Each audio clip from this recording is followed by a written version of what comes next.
Good afternoon, friends. In our first of our Red Talk series, we have none other than you know who, Mr. Mohammed Khan. And to welcome him, I'd like to ask Shri Kamlesh Pandey to say a few words. Thank you. Really funny. Okay. Back in 1973, I was in grant advertising, associate creative director and so on. And I saw this small ad, I think Economic Times or one of those papers, that who is this guy and who are these people? I'm in 5 months and this is the current list, 5 weeks. But anyway, then some more campaigns came out of it. Bush calculators, a couple of others. And I said, shit, this is the kind of work I want to do.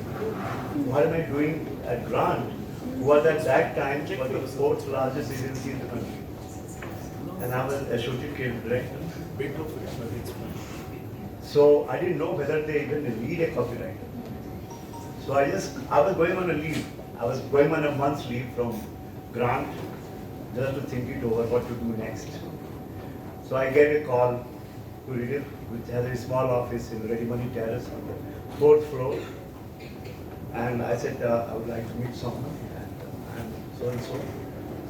And they said, okay, come tomorrow. When I joined Rediffusion, I had a lower salary than what I was getting at Grant. So who used to write your ads before I joined? It is Mohammed Khan. Oh, I want to see the card book. The card book is used to be these big, huge files where the copies of ads done, the printouts of the ads were posted in. And that's where I realized, shit, I'm supposed to fill up a giant creative boot. I'm hired to fill up that. And I have to try very hard to live up to that expectation. So yes, and here is that giant creative boot that I was hired to fill up, and I have been trying my best for the last, God knows how many, 40 years to do that in advertising and in other spheres as well. And what in enterprise, enterprise needs to look at the competition, especially the designing. He did mention about writing, of course, he will talk about it. The designing, the look and the style of ads. I still remember those moments. For the first time, the triangles and the squares and the circles became part of design. Very multicolored circles. And Arun Kali used to make fun of it. He used to call it cultural graphics. You take bits and pieces from a garbage can and you put it on a piece of paper and it becomes a visual. But yes, things were happening and we always looked at enterprise as our competition in a way and always look forward to what they're doing next. The charms, a campaign for charms was mind-blowing. In fact, when I was asked to do a campaign for red and white cigarettes, I told Arun, I can't do better than charms. So what do you want me to do? He said, I don't know. Your problem. And at that time, almost every brand was talking about the taste and the flavor and liberalized king size and all that crap. And I had to stop smoking. I used to smoke 6 packs of Chabinar every day. But by that time, I stopped smoking. I said, let me get out of this whole mess, flavor, taste, lifestyle, blah, blah, blah. Let me take a leave from Hindi movies. The attitude, the arrogance. कि हम 4 minute पीने वाले, हम red और white पीने वालों के बाद ही कुछ और है. And I asked my friend Ravi Chopra, you send me some guys, to be the leading man in my commercials. So he sent 3 people. One was Raj Babbar, one other was Mazhar Khan, and third one was Mahesh Anand. And Mazhar Khan and Mahesh Anand look like film stars, obviously, and they do, because after Sholay, Shan, Mazhar Khan was always becoming the next Amjad Khan. And Mahesh Anand was too good looking. I liked Raj Babbar because he looked so ordinary. So I said, Ravi, I want Raj Babbar for my brand. What happened was, he was working in Safta Taraju, and with our luck, it became a big hit. So wherever he went in the tour to promote the film, The audience were throwing the empty packs of red and white cigarettes at him, shouting, "हम red and white पीने वालों की बात कुछ और है." So, I mean, just to share what made Rediffusion, and a large part of that was, of course, Mohammed Khan, because I was just simply following in his footsteps, behind his shadow and so on. And now I have the honor and the privilege to welcome him in the 50 years of Rediffusion, and which is a great thing. We never expected that we'll do 50. Everybody, and here we are. I mean, when I was joining Redif, everybody from Hindustan Concern to Sesta to Grant, they gave piece of advice. You're making a business mistake. This agency won't last. You take it from us. This agency won't last. You go. I mean, you were at Grant. I was good salary, fourth largest agency. What more? And that's not the point. I want to do something that I could be proud of. And today, I am proud of that. I accepted a lower salary. I joined Redif, and here, after 50 years anniversary, I am here to welcome my what's the name? All you know, friend. The giant to look up to. I was just a boy in a way at that time. But what Mohammed had done is so amazing and something to learn from. And the other day they have interviewed me for Daily IM.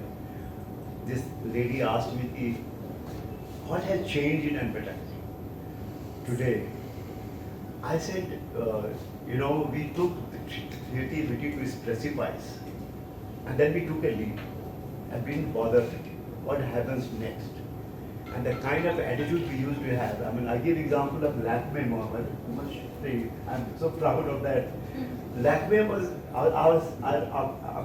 Simon Tata was our client. JRD's wife was our client. And she was having, Lakme was like the back page of magazines in color, one good-looking model in a suit, and a range of lipstick and nail and end of story. That was the campaign. We did a black and white campaign. And the whole campaign was, is it bad to look good? And my executive of the Bombay branch, Vishwanath, went on hard selling. I mean, we used to have fighters. You can't imagine the kind of people who used to work for us.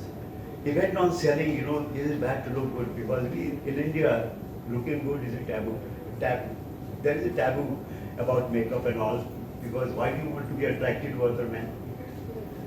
And so on. So that's why makeup was low down in the club. And finally she got so upset. She said, Mr. Vishwanathan, I don't want to see your face. And being which said, Madam, I don't care if you don't want to see my face, but this is the campaign they're going to buy. And she did ultimately. Not only that, this was 1978. That was the time when they started the award for the best copywriter in Bombay. I was the first recipient, and for the next 4 years, I got a letter from Simon Tata, because she was the one who had sponsored the award. Lakme had sponsored the best copywriter award. And she said, look, I think I was wrong, when you presented this, is bad to look good. And I'm sure we look forward to it. Of course, the rest is history. Basically, the spirit, the arrogance. I mean, we used to be so intimidating to our clients that they will not even dare no to our creative work, because they will be seen as, oh, this guy doesn't understand creativity. How can you refuse a Redif ad? So one of the most successful executives in my office was my pune, John. Just for half a bottle of whiskey, I used to bribe him to take my work to the client, get it approved, and do not move until he signs okay on it. And John perfectly did it. He had 100% hit rate. My pune had a better hit rate than Ashok Kurian, selling my work. And why? Because the kind of image we had. We had created this image. for whatever reason. And of course, we had Arun Nanda behind us and Ajit. I mean, they were like, I mean, we could do anything we could get away with. And everybody would start to, what are you guys doing? What has happened to? Is this advertising? This may be art, this may be real literature and so on, but it's not advertising. But we did succeed, we did well, and now we are half a century old. So much fun. And I'm so glad that Mohammed, I was so thrilled when Sandeep told me, oh Mohammed, I did Mohammed. Because we never got to meet otherwise. That's right. We used to meet at the award functions once in a while and here and there. But because Mohammed, I must come. Mohammed, please. Wonderful. Thank you so much. Thank you for that.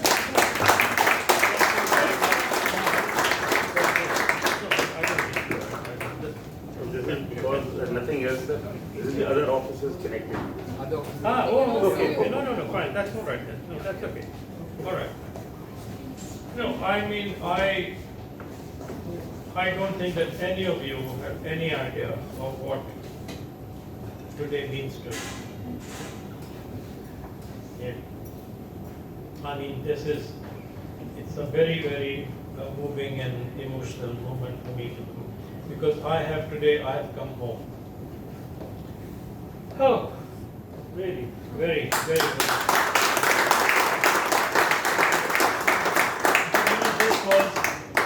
This was my, this is a dream. This was a dream once upon a time. I just want to just start. And all I want to tell you about, I think the only thing I can talk about to you is how and why this wonderful agency happened. Where did it start? And we all know where it is. But I think it's important to see where it's coming from so that those values and things you don't lose. I started my career in London in the 60s, 63, and I worked there for about 8 years when I came back to India. So thank you very much. So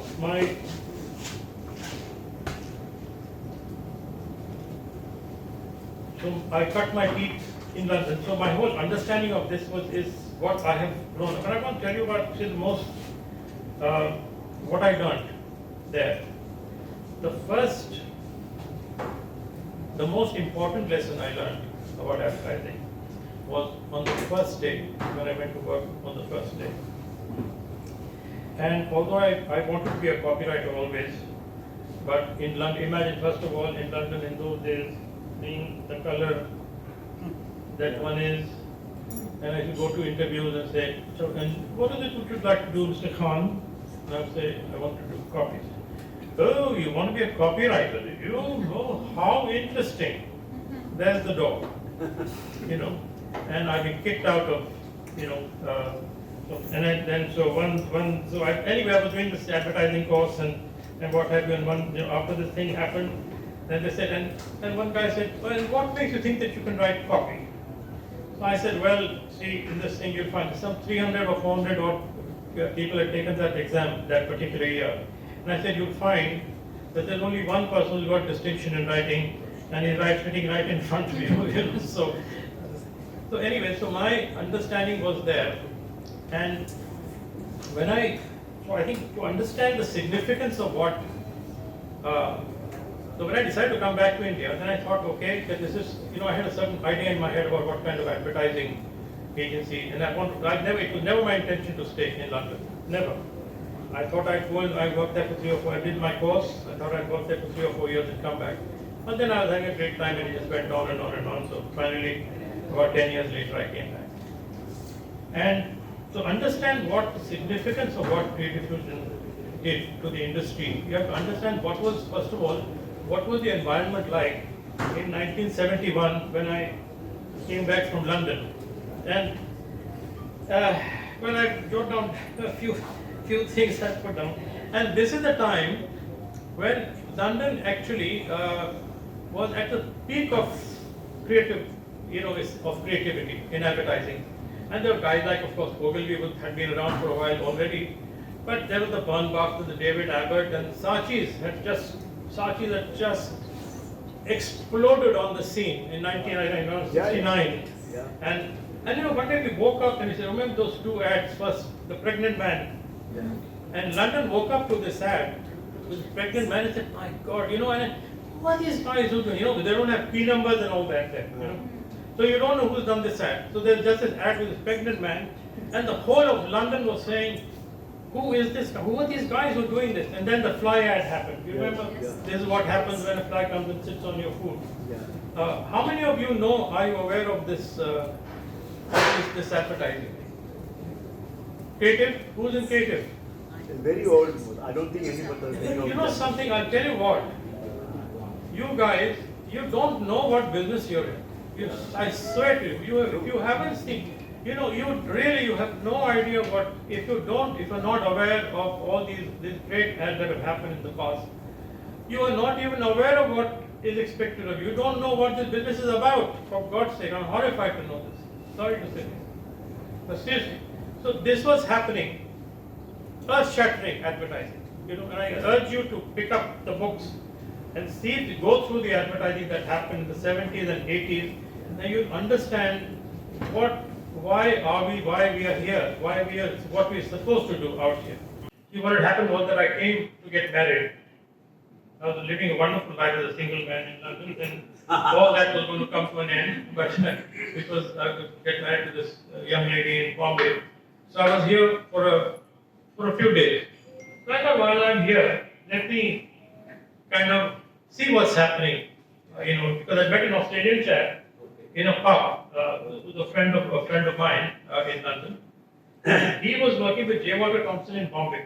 Okay. So that's why she introduced us. Oh, was it Murray Bay? Murray, Yes, he hired me. God, can you believe this? Can you believe this? Murray Bay Oh. and I met in a pub, introduced by an Australian friend of his who used to work with me. Okay. In my area. So he said, and he told me, he said, what are you doing here, man? It's all happening in Bombay. You should go back and all. Murray Bay, that was the He hired me. He gave me my first job. yeah. Look at that. Okay.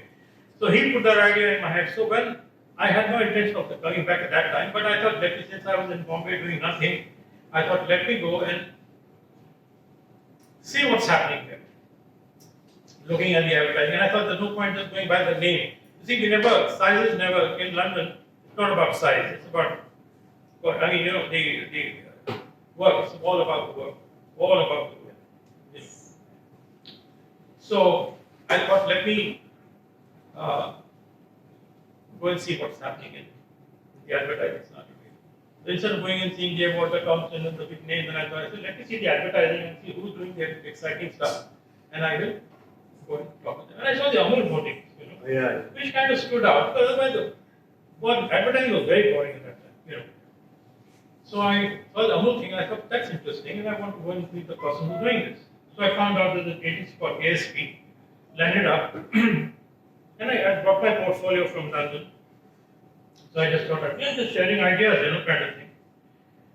So landed up at the ASP office, and I said, I'd like to meet the creative director, please. This is the state of the Indian advertising industry, 1969. Okay. Yeah. So I said, I'd like to meet the creative director. So the receptionist says, but sir, we don't have a creative director. This is advertising agency with no creative. So I said, but then who looks after your creative? I said, who's doing all this Amul stuff and all this? A general manager.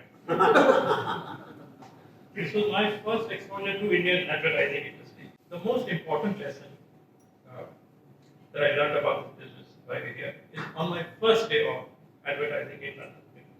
And in those days, because black guys didn't get into copywriting and all that kind of stuff, so I got a job in the media department, the lowest possible, the donkey work, which is all figure work, analyzing TV spots and all that. Real dirty job there. But that's the only way. The idea was to get into. Nobody got jobs as a copywriter in those days. You had to get into an agency and then work your, try and somehow wrangle, do a copy test and all that kind of thing. So anyway, so I got in there.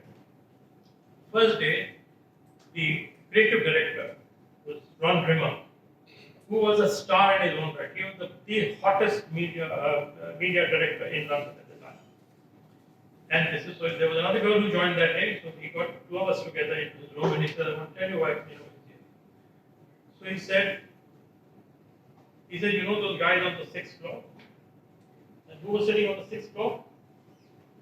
Creative team, the creative department. This is on the ground floor, on the 6th floor. He said, our job is to maximize the impact of what those guys on the 6th floor do.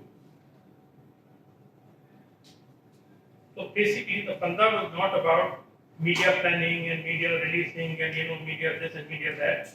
The simple thing was that it's all about the work. It's nothing else. See, the advertising business, the minute you come in, it doesn't matter which department you're in. It's not just that creative people, copywriters and art directors have to produce the advertising. Every single one of you, whether you are, I tell you, greatest, the best, the strongest thing of this, I tell you, when I was selling my agency to Lowe, the head honcho from New York, the money man, because they sent us, they did some due diligence, and then there were a whole bunch of questions, with the head honcho, we had to produce all the documentation and all that, and the chief accountant of a $4 billion empire, he was coming to meet me and talk about this money part of the thing. So this Joe, whatever his name was, this Joe arrived. So we had coffee and things and said some nice things to each other. And then I said, Joe, you've asked for all this information. I've got it. Okay. So he said, Mohammed, all that can wait. But first, let's see your show reel. He's an accountant. Yeah. He is the top accountant of a $4 billion empire. He's not interested. He said, first, let's see your show reel. And I'll tell you another incident that happened much later in life when I sold my agency to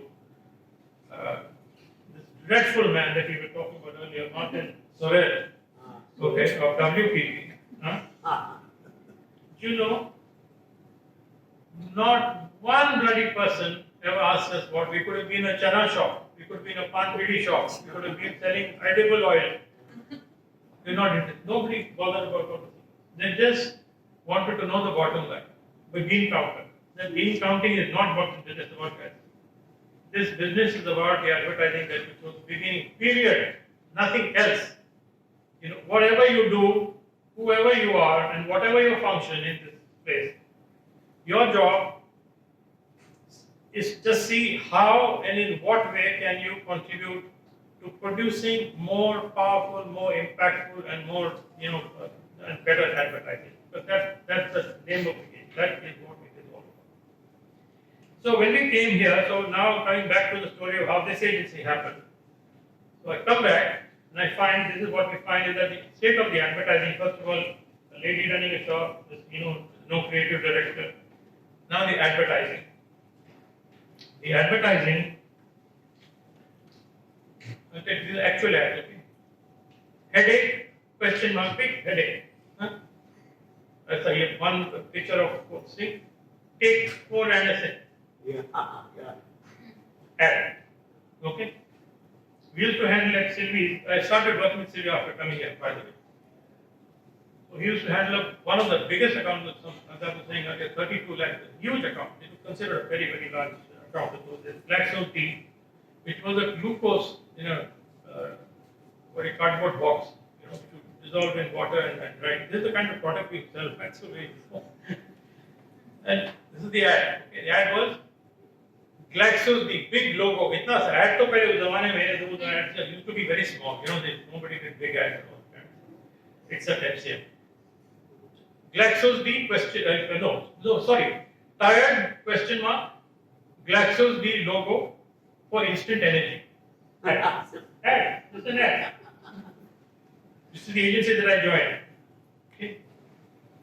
Calcium Sandoz for strong teeth and healthy bones. Ad. So, I used to have an argument with my boss, Sylvie. Who Sylvie, in fact, was one of the brighter sort of chaps. And I used to tell him, I said, Sylvie, where is the ad? He said, what are you talking about? This is the ad. I said, no, this is not the ad. This is the brief. What do you mean? I said, this is the brief, this is what you want to say. This is not. I said, but where is the ad here? And he said, this is the ad, this is the ad. This is not the ad. This is the brief that used to have a massive roundabout the thing. So this was the situation of, this is the environment in which this agency happened. Okay. Even technically, we were in kind of primitive time. I'm talking about compared to London. Whoever London knows that. There were no type. There were about some half a dozen, maybe 10 or 12 typefaces. Yeah. Out of it, only Times Roman and I think Helvetica and everybody uses the same typefaces. And there are no typefaces. There's no color. In newspaper, there's only black and white. And reproduction in newspapers was bloody horrible. And what used to happen was that in those days there used to be half tone and all. Remember the half tone days? So you would pay a photographer good money to take a photograph, right? And then you would go to the retoucher. The retoucher would paint all over this photograph, and you paid him to completely wipe out the photograph. And then you would make a half tone, which would then take away 50% of what was left on the thing, and that is what came out in the newspaper. So this is the sort of situation. There was no photography. How many times the thing that I started, there no product shots. There used to be line drawings of products. Line, just lines of bottles, line of box, a line or line cycle. There was no commercial television. Cinema, there was cinema. There used to be those 100-footers used to run, right? There was this 100-foot film used to run. And there was another thing that happened.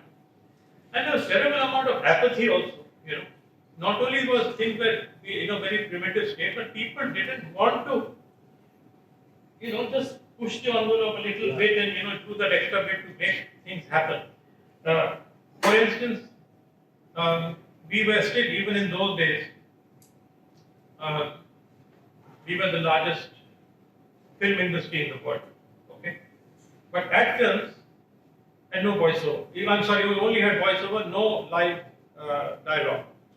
Also, there was another problem because of different languages in this country, because you had to have people talking, then you are having a conversation, then you had to have so many different versions and all that. There were problems, but there was no reason for not having this. So when I came here, I wasn't aware of this. I was working also on LACME at that time. This is Tata's account at Sylvie Ricone used to handle the account at that time. So I wrote a script which Tata loved, and it had, because I'm writing TV commercials in London, so people talk, in films. So I wrote this dialogue, and I took it. There were three sort of big filmmakers. There was Shama Avibullah was there, and and two or three other people. So I went to them, and Shama said to me, "Have you gone mad?" I said, "No, why?" He said, "We can't have sing sound here. Sing sound is, that's like people sort of." I said, "Why not?" He said, "Because you can't." I said, "Why not?" He said, "You see, Mohammed, you're new, you just come, you don't understand this, but you don't have sing sound in ad films." But this is very funny. I went to the second, third, state, they ordered me same thing. So my friend Suraj Rai, who I knew from my St. Stephen's days, he was working with NCM at that time as a film, looking after the film division at that time. And he and I went to college together in Delhi at St. Stephen, and then we were in London together. He was working with the BBC, and we all both come back at around the same time. And so I told Suraj, these guys are saying that they can't. Will you make this film for me? So he said, "Okay, I'll have to ask Kelsey." So I said, "Fine, please ask him." And so Kelsey gave him the permission, and that was the first sing sound film that was made in this country. And why? Just laziness. That's all. There's no reason why it couldn't have been done. It just can't be done. Why just take the simple, easy way out? So this is the kind of sort of attitude and that kind of. So the other thing was, you do something, advertising. This headache, take this thing. Tired, take Glaxo. This is the. Also, you have to understand that in those days it was a seller's market, because most things were in short supply. Cars were in short supply, baby food was in short supply, scooter, you had to pay for a car and wait for 3 years before you could get it. You couldn't choose the color, you couldn't choose. I mean, it was crazy. So advertising really wasn't such an important sort of thing also. But if you did anything that didn't sort of do this question answer kind of thing, more or less, client would, "Arey yaar, ye sab kyun karna tumhare ko?" You know, yes, why can't we do it? I said, if we kept on doing what we were doing, we still be living in caves, my friend. You know, but there was no desire, there was no market for creativity as such in those days. I'm just trying to draw a picture of what was the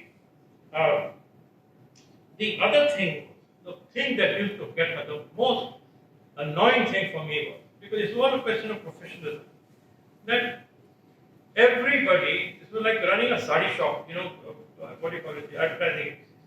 The standard practice was that you went with 3 alternative campaigns. You remember there was something called alternatives. Yeah. So you went to a client after the brief and all that happened. You went there and you put out all your 3 campaigns. हमारे पास cotton भी है, Banaras silk भी है, chiffon भी है, आपको क्या चाहिए आप ले लो. And I used to find that demeaning.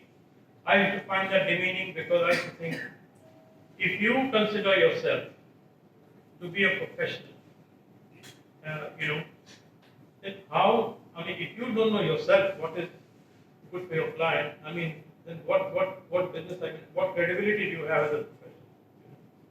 In fact, when I was in contract, I wrote an ad about this phenomenon which Don Johnson, who was the head of J. Walter Thompson. Yeah. When they came, I presented this thing to him about contract, you know, that. And this ad said something like, it said, if it's not name 3 diseases, you know, it said if it's not cancer, it must be available, if it's not that, it must be something else. Because the logic here was that if you go to a doctor and it's a doc, I've got a headache, and the doctor says, okay, would you like a hangover, or would you want you know, a lesion in the brain, or would you just, you know, maybe your stomach? I mean, you know, choose whatever. You can't choose. I mean, when you go to a doctor and he says that you've got a headache, you know, this is, he examines you, he gives you a thing, he says, look, this is what is wrong with you, and here's the medicine. That is how professionals work. And I found that the thing used to really get my goat was this whole business of alternatives. And this is the one thing, and I've never done, not ever, only one incident, but I might talk about it later. But except for one incident, but to prove a point, but I have never in my life presented an alternative to whatever presentation we have. So in this thing we came, and so then one morning I get a phone call. I was working with Sylvie at that time, and I get a phone call from somebody called Mr. Pradeep Balakrishnan. Hello, good afternoon, yes. So, you know, Mr. Khan, we would like to, Indira Dori was the MCM. Yeah. She was running the Bombay branch. You know, Mrs. Dori and I would like to meet you for coffee. That, I knew what that meant. Okay. So he said, please meet us at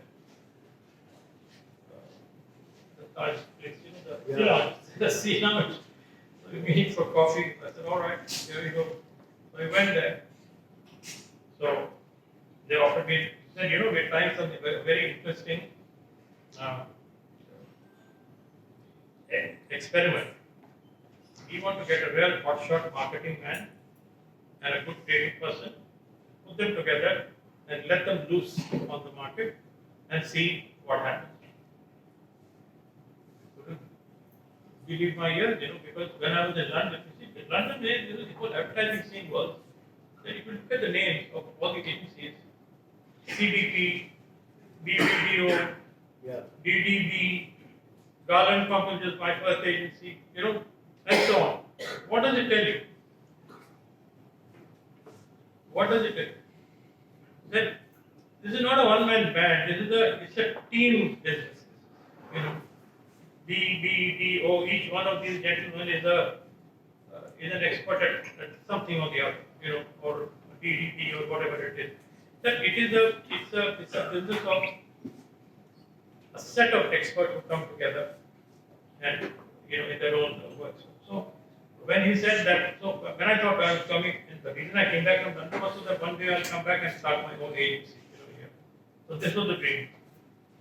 So Ajit tells me that, so I discovered at that meeting that Ajit was the money man. Yeah. He was the money man. Right, you can, you don't need to be you don't need to be a genius to figure out after 5 minutes of meeting with Mr. Balakrishnan that the guy is, he's a whiz, Yeah. So I knew that. So my thing was, me as the creative guy, one marketing man and one money man, because money has to be handled, and creative people should not go anywhere near the money part of it. When Ajit told me that this was, so they said, we want to make this marketing man and the thing together. What I'm saying is my future agency. And I said, my God, this is being offered to me on a platter, here's my agency then. So he offered, so he said, we want to join. So I said, Ajit, I said, Ajit, you haven't given me my portfolio. Very silly.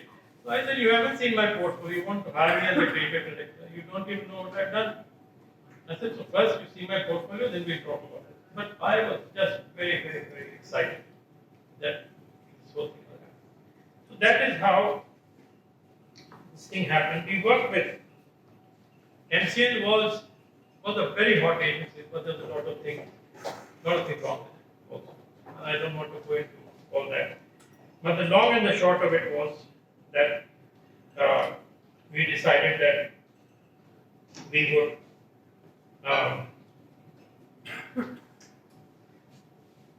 set up this shop. But this shop was not just going to be just another advertising agency, that there was some certain agenda. And I thought that there was a lot of things wrong that I talked about earlier, which we wanted to put right. And first of all, as I said, the whole thing was that the focus and the premium was going to be on creative. This was going to be an advertising agency which would create red hot advertising. Because that is what the whole business is about. This was not an agency that was going to present alternatives. Because we said that we must, and that 1 year we worked in MCM. In that one short year, we earned the respect of all our clients. Because, and there's a difference. There's a different way, the way we dealt with our clients was very different. And Bush, that is where Bush is. I want to tell you about how we went about getting that business. And we did something, so I said, how do you tell people, send a signal, that what is going to set this agency apart is the fact that we are going to do work which is going to be of a different quality altogether. And we did something preposterous. Actually, at a time when you have all these well-established agencies who've been around for 50 years and 60 years and what have you, and then 3 new kids on the block who are coming and doing a whole little new number.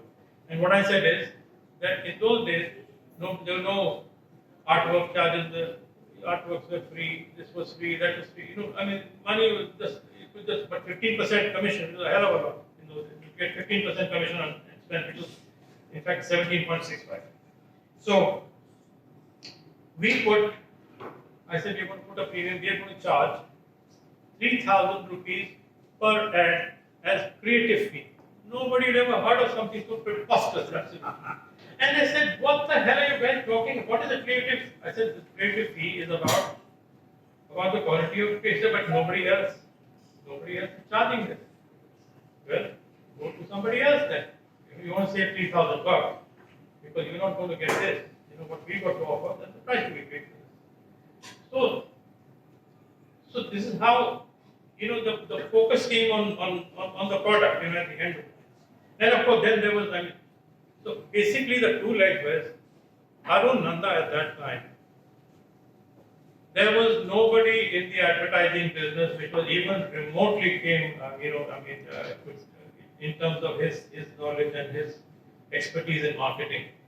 And I remember T.R. Moolchandani was, one day we made a presentation, and T.R. used to keep talking about, that one particular year when, they had the best year possible and huge sales and all that kind of thing. Arun proved to him that it was the single worst year that Bush had ever had in their entire existence. So he said, but where did you get all these numbers from? Guess what? All the numbers were from Bush. All the Bush, the numbers, the information was all with them, but they didn't know what that. So Arun used to do stuff like it was absolutely unbelievable. And he said that, we are going to, so there was this marketing expertise and the creative this thing, and we're going to stand by our product. Now, all this, what happens is that I think a lot of people, a lot of businesses have intentions, like politicians also. Intentions are there, but it doesn't really happen. But what I'm going to tell you, I'll tell you what Rediffusion is. I'm going to just tell you about 3 little stories of what kind of agency turned out and why it changed the way that that clients treated agencies and how this agency came to be perceived as a completely new and different kind of animal. In those, MCM had acquired a reputation for this very grand presentation. Yeah. Lakhs of, for example, they would go to Delhi. Let's say that we're doing a presentation in Delhi. 6 or 8 people would fly out of Bombay. So Delhi client, the Bombay had nothing to do with it. But just Arun and I would be asked to go as well. But why? No, we just we're decorative pieces sitting, because this is what we got. And we go and either theatre guys. Yeah, there are a lot of these advertising people, including KFC. They're basically theatre people, the first love of theatre, and they happen to be in advertising. This was a side business. Asal business was theatre. This is Justin, Alec, Sylvie, Usha, they're all theatre guys. Abhi advertising, theek hai, chalo, chalta hai. So it's a theatre, big tamasha. A lot of agencies do this. And all the theatre people, so they love all the theatre. Now I want to tell you about this Bush business. In MCM, we handled the Bush account. The Bush account was split into 2 different parts.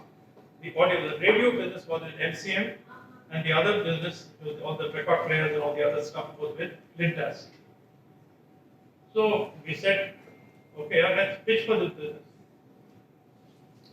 So we didn't have an office.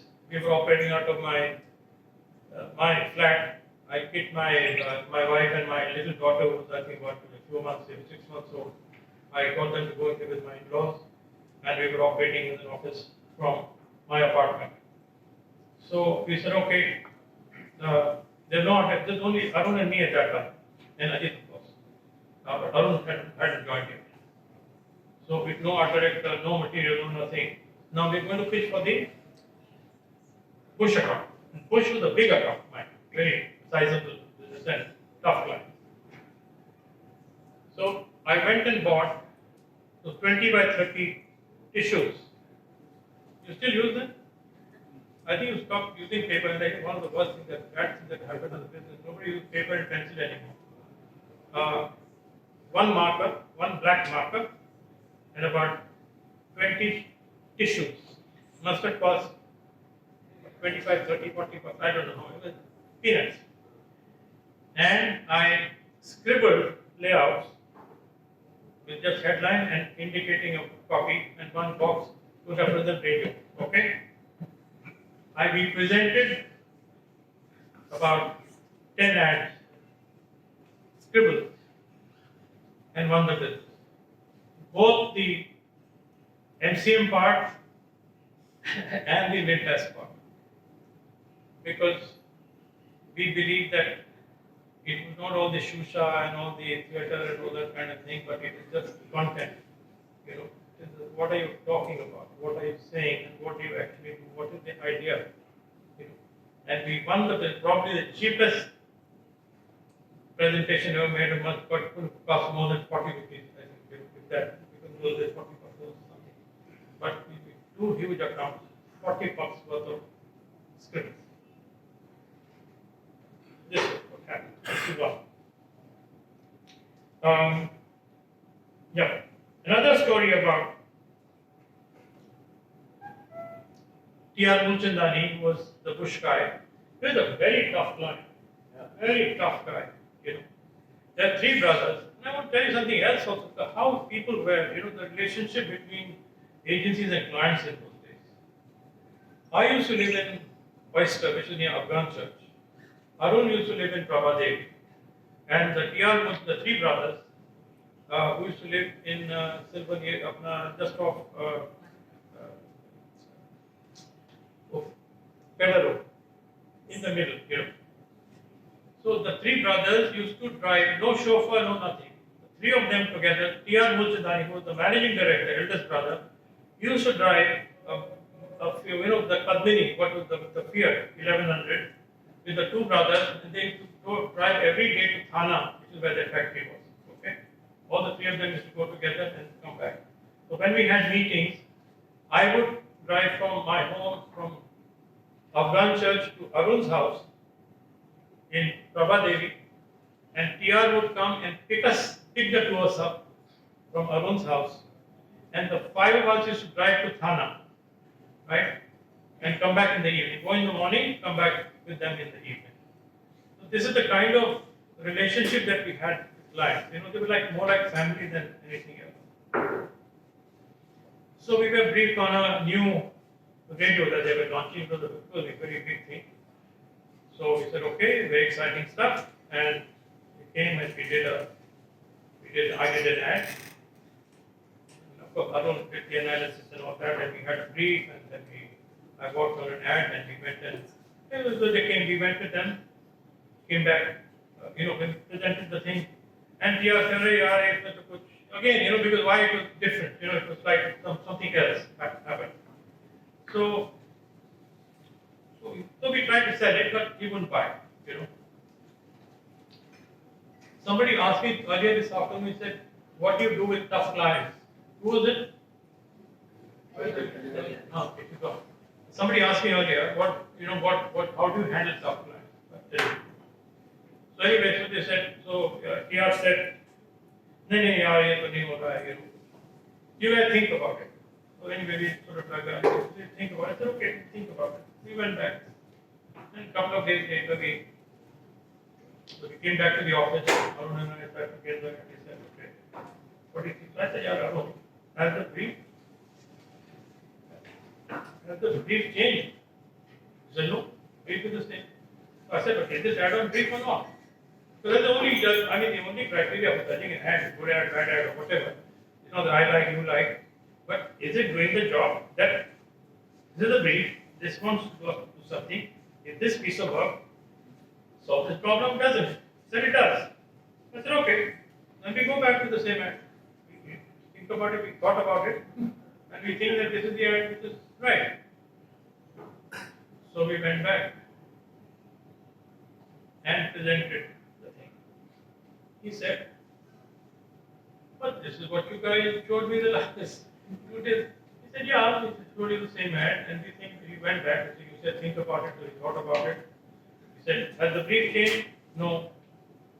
He thinks that this brief has not changed, that this is the ad. And he said, yeah, this is too much now, you guys, because new launch happening is also the schedule, and you know, the advertising has to break on a certain date. Now we're losing because photography has to happen, all that, you know, thing. So production time, feed time, and all that. So he said, oh, this is ridiculous. He said, no, you can't do this, you know, you guys, you better think about it and all. Now, remember, I must tell you the other thing. When we started Rediffusion, three of us, we put our life savings into paid up capital of 1 lakh. 33,000 rupees each. My 33,000 was funded by MCM. Who had to pay me 3 years' salary to get rid of me. And Arun also. And so thankfully, so my portion was sponsored by MCM, my share, And so he said, no, the three of us were taking 1,000 rupees each salary. We were the lowest paid people in the agency. We had some 9 people, including the three of us. I think there were 8 or 9 people. There were 2 people in studio and 1 executive. I had 6 or 7, 1 peon, including the peon for cat, dog, everything, 8 or 9 people. We had just enough money to survive for 3 months. After 3 months, shut your shop and go home and go do something. Now, this is a situation. Here, we desperately need billing. We're dealing with one of the biggest and one of the toughest clients in the business in India, okay? And he is adopting, saying, yeah, what do you think this is? Fun game, yeah. So he said, then he erupted. He said, you go and second time. So we came down. No. This is a crunch time. So we came back to the office. So he said, we'll come back next time.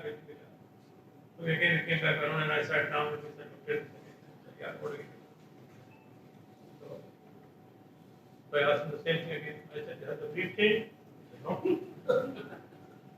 Every brief has not changed. Does this do the job of the brief? He said, yes, it does.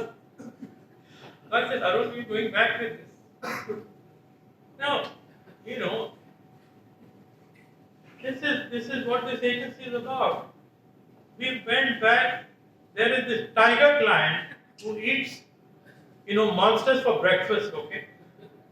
And we're going back. We have the gall and the balls to go back to this guy a third time and said, this is your ad. And he we could have been sacked.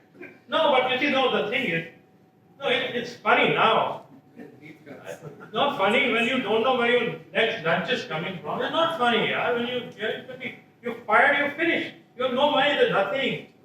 There's no money, And we went, he just erupted like a volcano. He said, I want to put it on record that I'm very unhappy, but now because we have no time, and I'm going with this ad under protest.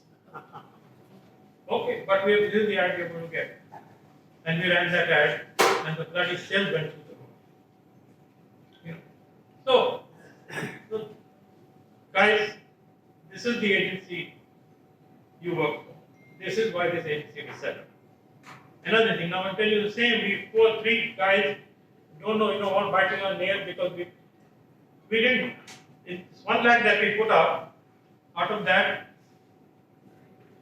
we paid. In those days, phones were not easy to come by. In fact, one of the most difficult things to do was to get a telephone.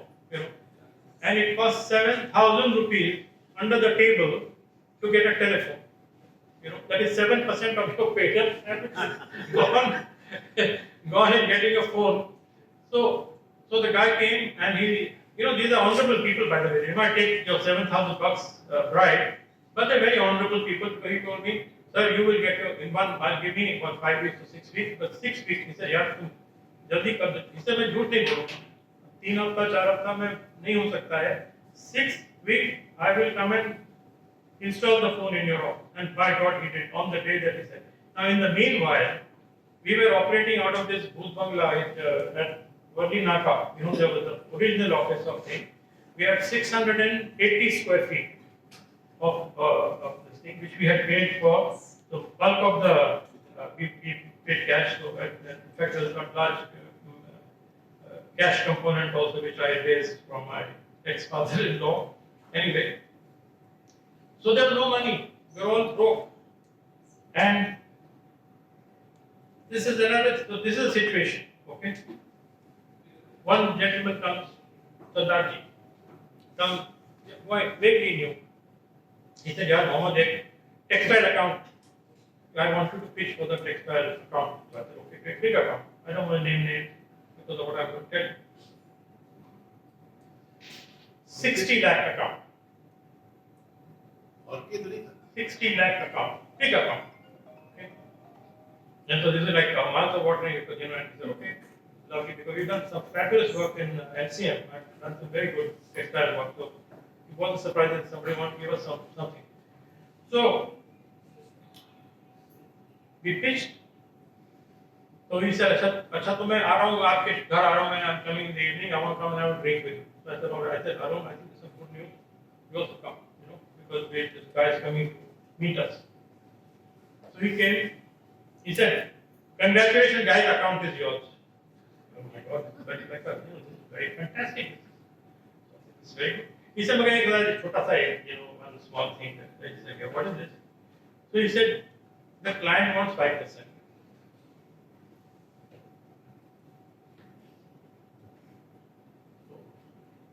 Arun sitting here, the gentleman sitting here, I'm sitting here. I didn't even look, he didn't look at it or nothing. And I said, "I think you want to make money? Tell what. ऐसे ही बनाना है तो थोड़ा दबा के बनाओ यार. 5% में क्यों? I said, how would you like 15%? ये वो कैसे हो सकता है? तो मैं आपको क्यों? So I said, I will introduce to a guy who will give you 15%. Right? So if you want to make money, ठीक से बनाओ पैसा. But if you want advertising, then you give us the business. But if you want to make money, don't set for 5%, take 15%, and I will take it to that guy. We didn't take it. This is a time. It wasn't about the money. It was, of course, it's about the money. It's the money because it's a goddamn business. You don't make money, you go down the tube. Of course, it's about the business. But it's not about kickbacks and it's not about dirty money. That's not what this agency was set up. No, so, this is, and so, this is, I'm just telling you the three of basic, this was a new way of doing things. This is an agency that believed in itself, that was willing to go to war, to believe, to stand by what we believe. And we earn our clients' respect. So, telling you that this is a historic agency, and I think, like you said, people used to poo-poo this place. Everything here which is successful. You remember, there was another small company started some years ago which was a bubble. I said, "It's a bubble." Oh, you know who? Ambani. Ambani was a bubble, it's going to go away. They're still waiting for it to go away now. Anything that is different and new, this again, rediffusion. This is a bubble. This is just a person. This will go away. It's not gone away. Look at it. Look at where the bubble is. So, and then people, it first they poo-poo, and then when they realize that it is not going anywhere, then they want to. What is the best compliment? Copy. So in the meanwhile, I have gone off to Hyderabad and set up shop there. I'm doing this. The other love of my life, it was the stamp business, this Raman Bono stamp, trading stamps they're called. I was doing this, and Mr. Subhash Ghoshal sent me Mr. Tito Aluwale, was one of my closest friends, to come. He said, "Go and ask Mohammed if you'd like to set up a rediffusion style agency for Hindustan tops." But it was 2.5 years later. It took people 2.5 years plus the 3 years that I was there, 5 years. It took people 5 years to understand that this was the future of Indian advertising. Yeah. That's the agency you guys work in. This is the agency of the future, this was. This was the matrix. This was the agency with this philosophy. And so I went, and this is exactly, I'm verbatim, verbatim quoting Mr. Ghoshal, "Please ask Mohammed if he can come and set up a rediffusion style agency." So people realize that this is where it has to be. And what was contract was it the same, but I mean, except it was a different structure, but it was owned by the thing. Focus on creative. Only different was, now I wanted to have to reposition rediffusion. I mean, now I'm a competitor, now I'm a rival. So creative fees went up from 3,000 to 7,000 rupees. So I used to charge in contract the creative fees 7,000, and people used to weep. They used to say, yeah, 7,000 rupees, yeah, okay, nahi dena hai, udhar jao. But anyway, that's a different story. But guys, this is the agency that changed the rules of the game. Okay, and what can I say? I mean, look at it. And it had, and you know something, I was just telling somebody earlier, in those days, in our own innocence and what have you, and when I left, in the third year, Rediffusion was doing a billing, not revenue, okay, billing of 30 or like 32 lakhs or something like that in 3 years. And we used to dream that one day we'll be a 1 crore agency. 1 crore meaning 1 crore in billing, not revenue. Okay. But look at this. This is the proof that, this is the thing that works. And I'll tell you another thing. I have got to know Sandeep rather late in life. After my, we met about 10 years ago. We really actually got to start interacting about 10 years ago. I didn't, I knew who he was, and I thought so sure he was who I am. But we never interacted with each other. The more I meet this guy, the more impressed I am with him. And he keeps surprising me with what, and I keep asking myself, where do you find the time to do it? Every time he's done something new and doing something is one, but he does something well. And the wonderful initiative, every time, even though because we also correspond on what do you call it, on WhatsApp. So I know that you have a great leader in this guy. And this agency is going to fly. I told him when he called, and I have to tell you that, I was so touched. He called, sir, I have bought your agency. I said, "Bhai, mera kahan hai wo? I just stopped." He said, "No, this is the thing." And but I really am, I think I was so touched when he said that. I have had nothing to do with this agency, in terms of this thing. But I was so moved and so touched by what he said. But he's a great guy, wonderful leader. And I wish you the very, very, very best. I know. I told him, I said, you are going to make this agency all the best.